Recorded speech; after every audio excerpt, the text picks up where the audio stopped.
Hi everyone! Welcome to my channel. Kumusta naman po kayo? Sana ay nasa mabuti kayong kalagayan ngayon. And for today's video ay gagawa tayo ng cucumber and tomato salad. Ayan, sa mga mahilig yan sa salad, tara, samayin na ako gumawa ng cucumber and tomato salad.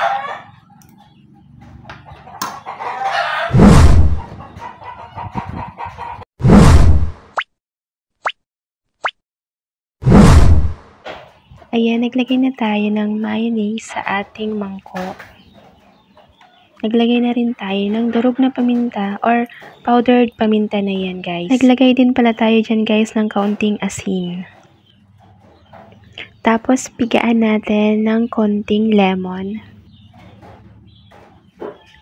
At haluin na natin ito.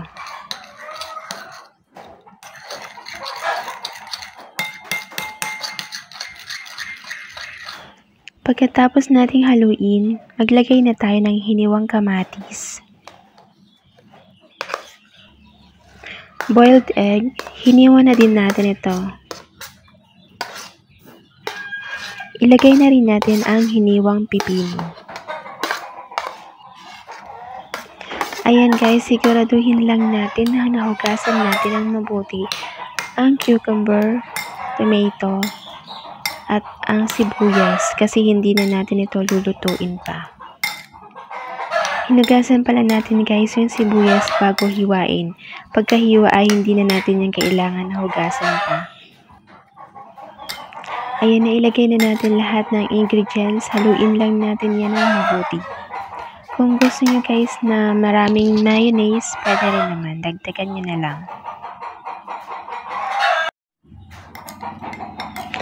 Ayan, tikman na natin guys.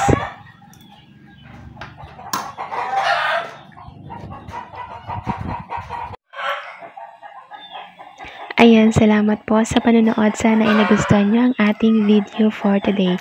Please don't forget to like, share, and subscribe. Bye!